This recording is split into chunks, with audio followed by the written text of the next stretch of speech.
بسم اللہ الرحمن الرحیم۔ اطمینان رکھو، میں بھی اسے دادی ماں کہہ کر فریب دیتا رہوں گا۔ کیا تم میرے بیٹے کے پاس جا رہے ہو؟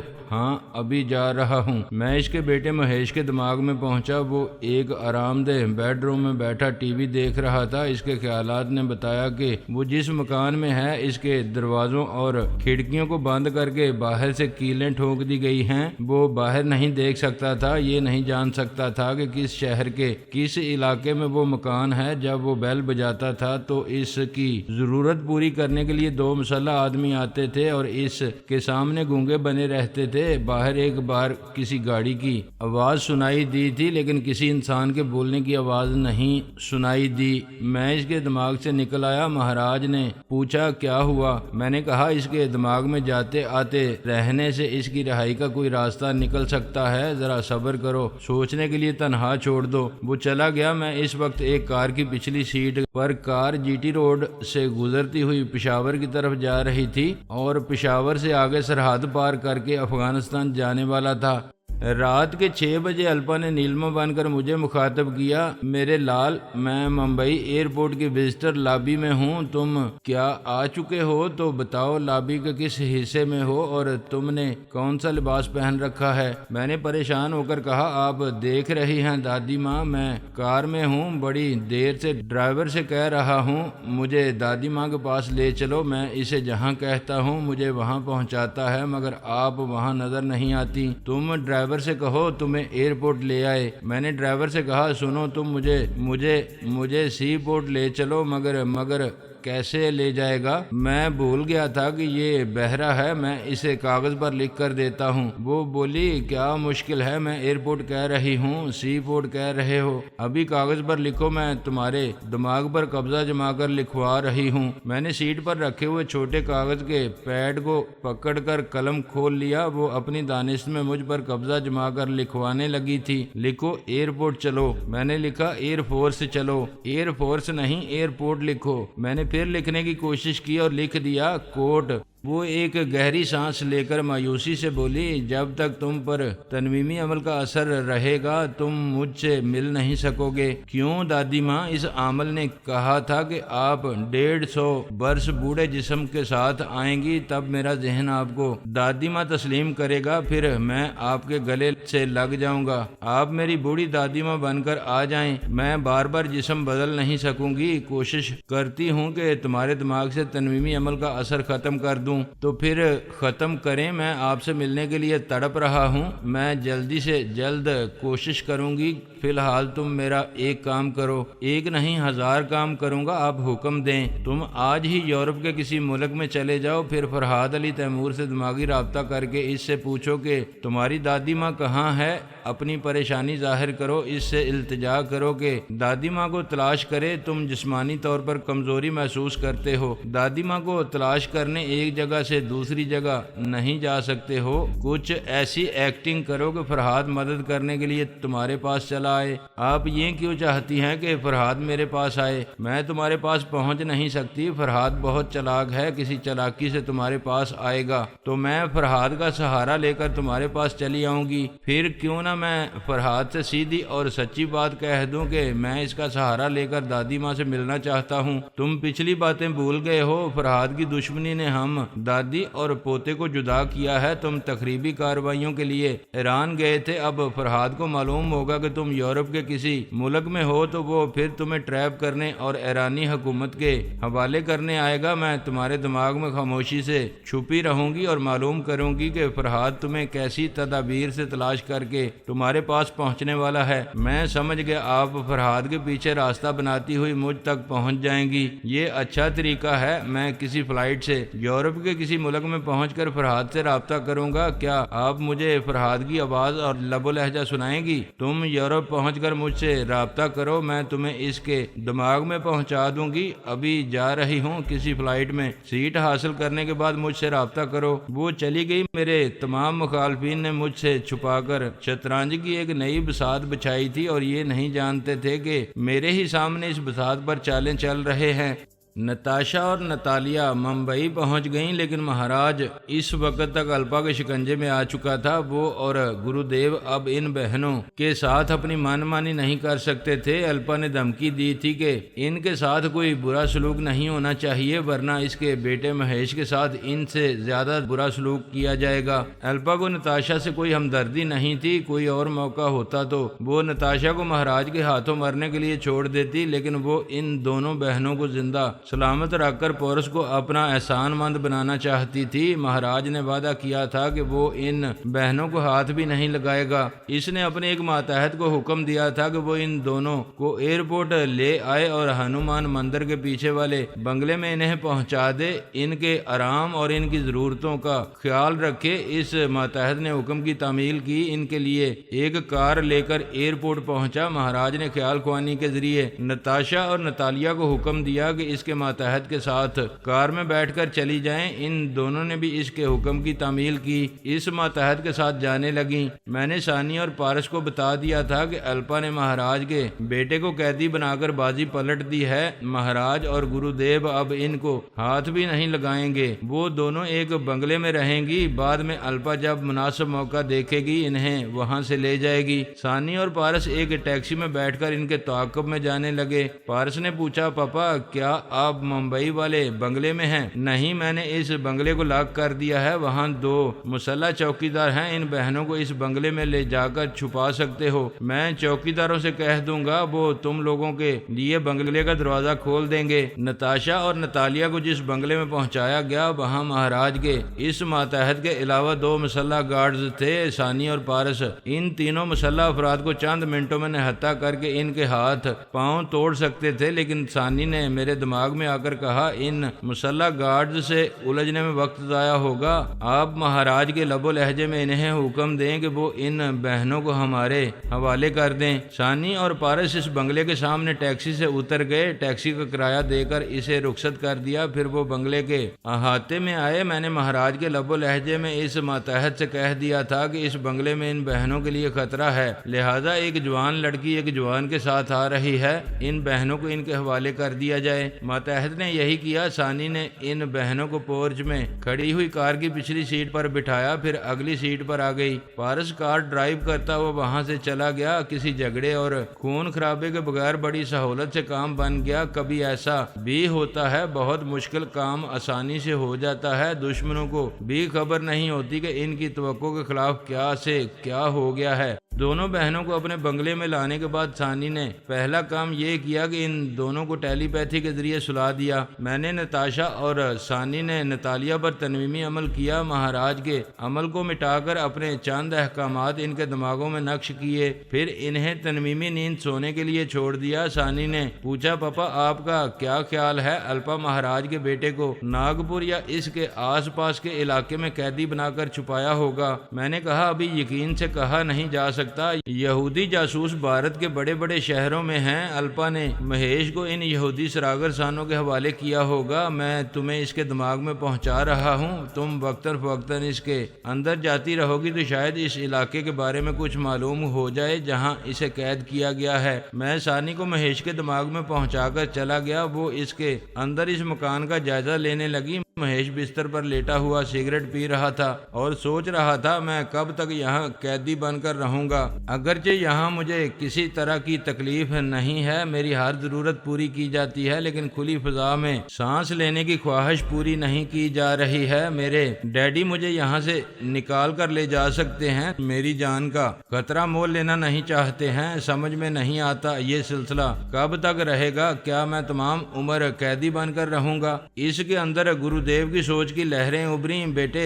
تمہیں مایوس نہیں ہونا چاہیے، ہم تمہیں کسی حال میں بھی زندہ سلامت دیکھنا چاہتے ہیں۔ چاچا جی میں جوان ہوں، یہ تمام دنیا میں گھومنے پھرنے اور عیش کرنے کی عمر ہے، آپ ڈیڈی کو بلائیں، وہ کہاں ہیں؟ وہ دوسرے اہم معاملات میں مصروف ہیں، فرصت ملتے ہی آ جائیں گے۔ کیا میڈم الپا سے کوئی ایسا سمجھوتا نہیں ہو سکتا کہ وہ بڑی سے بڑی ضمانت منظور کر کے مجھے باہر جانے کا موقع دے؟ میں 1 گھنٹے میں یہاں واپس آ جاؤں گا۔ ہم تمہیں واپس لانے کے لیے الپا کو بڑی بڑی آفر دے چکے ہیں، اس کے تمام مطالبات پورے کر رہے ہیں اور آئندہ بھی اس کا ہر مطالبہ پورا کریں گے، لیکن وہ تمہیں اس 4 دیواری سے باہر نہیں جانے دے گی۔ وہ آئے گی تو میں ہاتھ جوڑ کر التجا کروں گا، اگر میرے سامنے آئے گی تو میں اس کے قدموں میں گر پڑوں گا، اسے کسی طرح منا لوں گا۔ مجھے یہاں سے تھوڑی دیر کے لیے باہر کھلی فضا میں جانے دے۔ بیٹا وہ ہم جیسے کام آنے والوں کی بات نہیں مان رہی ہے، پھر تمہاری کیا مانے گی؟ جس حال میں ہو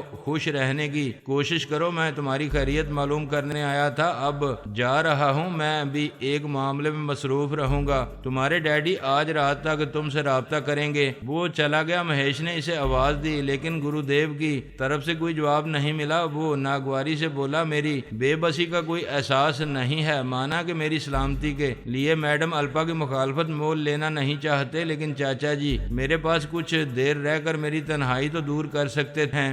وہ بستر سے اٹھ کر سینٹر ٹیبل کے پاس آیا، وہاں شراب کی بوتل اور گلاس رکھا ہوا تھا۔ وہ صوفے پر بیٹھ گیا، پھر اس نے بوتل کی طرف ہاتھ بڑھانا چاہا لیکن نہ بڑھا سکا، بوتل کو پکڑ نہ سکا۔ اس کے دماغ میں الپا کی سوچ کی لہریں ابھری۔ وہ کہہ رہی تھی، میں پہلے کہہ چکی ہوں تم رات کو کھانے سے پہلے صرف 2 پیگ پیو گے، اس سے زیادہ نہیں۔ وہ رونے والا منہ بنا کر بولا، الپا جی میں تنہائی میں کیسے وقت گزاروں گا؟ بس یہی ایک شراب ہے جسے پی کر غم غلط کرنا چاہتا ہوں۔ میں وعدہ کرتا ہوں شراب کو منہ نہیں لگاؤں گا۔ آپ مجھ پر مہربانی کریں، مجھے اپنی نگرانی میں تھوڑی دیر کے لیے باہر کھلی ہوا میں لے چلیں۔ مجھے افسوس ہے تم اس گھر کی 4 دیواری سے باہر نہیں جا سکو گے۔ آپ میرے معاملے میں بہت سخت ہیں، لیکن آپ چاہیں گی تو میں آپ کا مکمل اعتماد حاصل کر کے اس 4 دیواری سے نجات حاصل کر سکوں گا۔ میرا مکمل اعتماد کیسے حاصل کرو گے؟ بڑی آسان سی بات ہے، آپ تنویمی عمل کے ذریعے مجھے اپنا معمول بنا لیں، میں صرف آپ کا تابعدار رہوں گا۔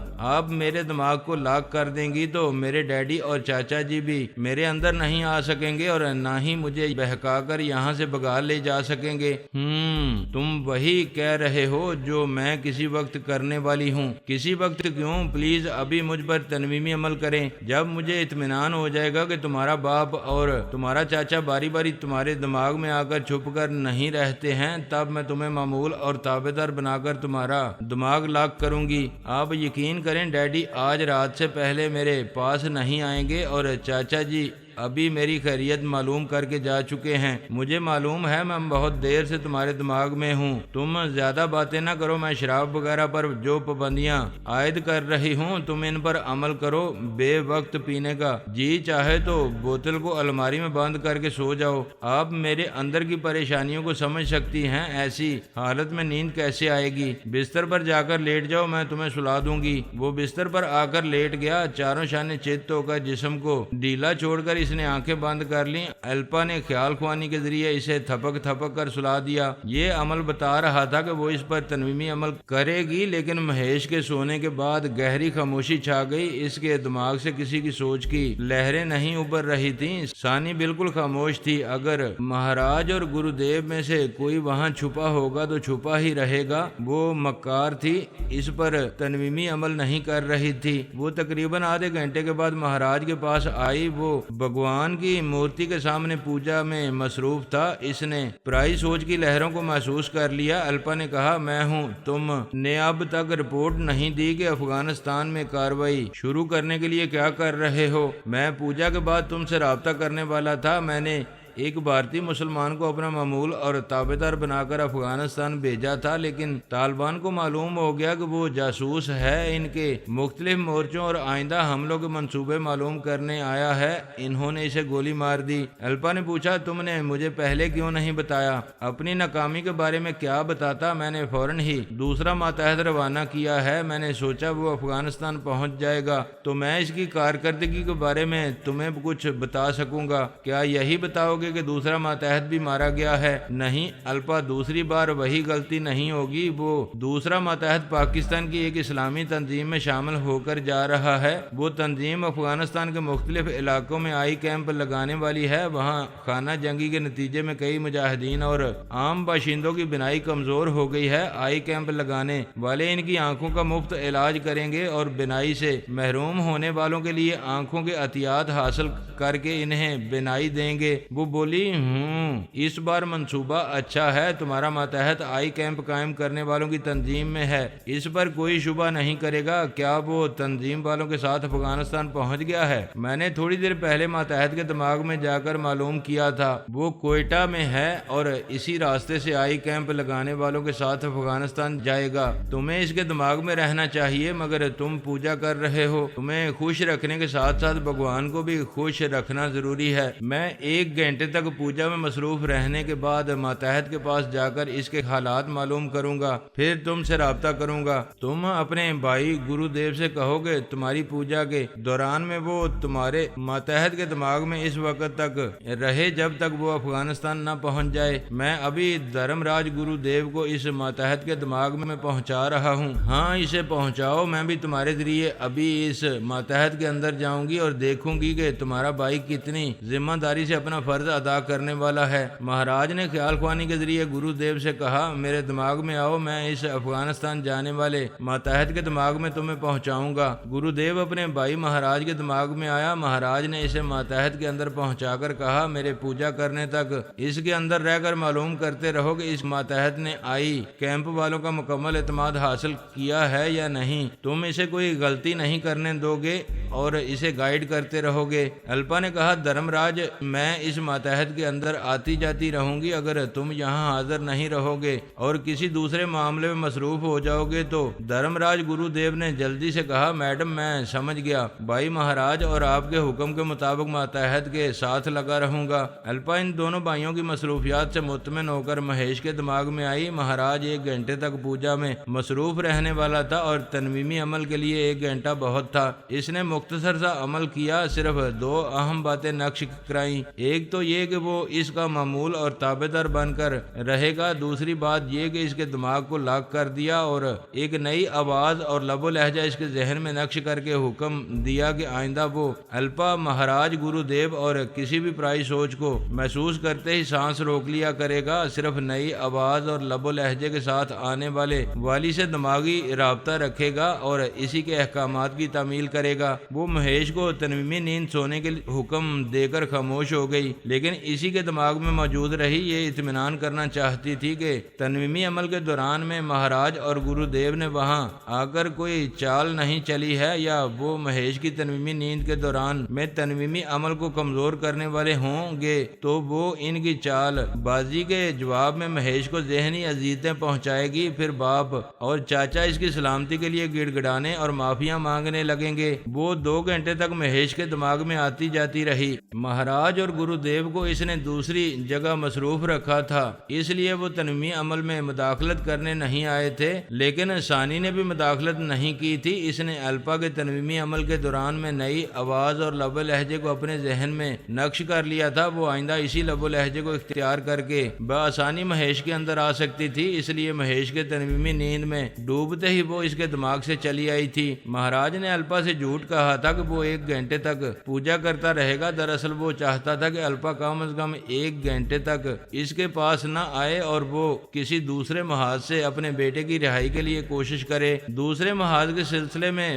پہلے پورس کا خیال آیا کہ اسے یہ بتایا جا سکتا ہے کہ الپا بلی ڈونا بن کر اسے دھوکہ دے رہی ہے، اس کی بہن نتاشا اور محبوبہ نتالیہ کو اپنے قبضے میں کر لیا ہے تاکہ ان بہنوں کے ذریعے پورس کو بلیک میل کر سکے۔ اگر پورس اس کے بیٹے مہیش کو قید سے رہائی دلائے گا تو وہ اسے بتائے گا کہ ان بہنوں کو الپا نے کس بنگلے میں چھپا کر رکھا ہے، لیکن پورس کو یہ راز بتانے سے الپا سے بات نہ چھپتی۔ جب وہ پورس کے دماغ میں جا کر باتیں کرتی تو اس کے چور خیالات سے پتہ چل جاتا کہ مہاراج پورس کو اس کے خلاف بھڑکا رہا ہے۔ تیسرا محاذ یہ تھا کہ وہ پارس سے مدد حاصل کرتا۔ اگر پارس اپنے باپ فرہاد سے سفارش کرے گا تو فرہاد اس کے بیٹے کو مکھن سے بال کی طرح الپا کی قید سے نکال لائے گا۔ پھر یہ کہ الپا پارس سے علیحدہ ہو کر کر احسان فراموشی کی تھی، اپنے ساتھ پارس کی بیٹی یعنی فرحاد کی پوتی کو لے گئی تھی۔ ان حالات میں فرحاد ضرور الپا کے خلاف اس کی مدد کر سکتا تھا۔ اس نے یہ سوچ کر خیال خوانے کی پرواز کی، پھر پارس کے دماغ میں پہنچ گیا۔ پہلے تو اسے تعجب ہوا کہ پارس نے اس کی سوچ کی لہروں کو محسوس نہیں کیا، پھر اس کے خیالات سے پتہ چلا کہ کہیں تنہا بیٹھا شراب پی رہا ہے۔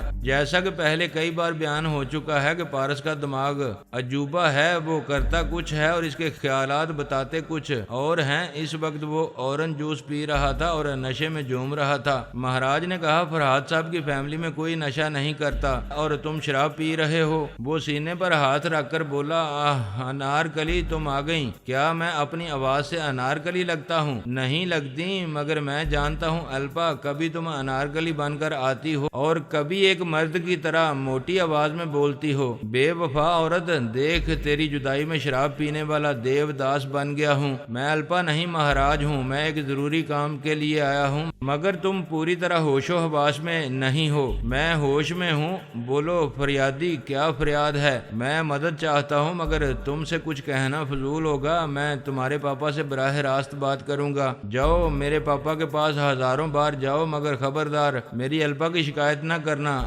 میری الپا۔ مہاراج نے اس کے دماغ سے نکل کر خیال خوانی کے ذریعے مجھے مخاطب کیا۔ میں نے پوچھا کیا بات ہے، کیوں آئے ہو؟ میں بہت مصیبت میں ہوں، آپ کی مدد چاہتا ہوں۔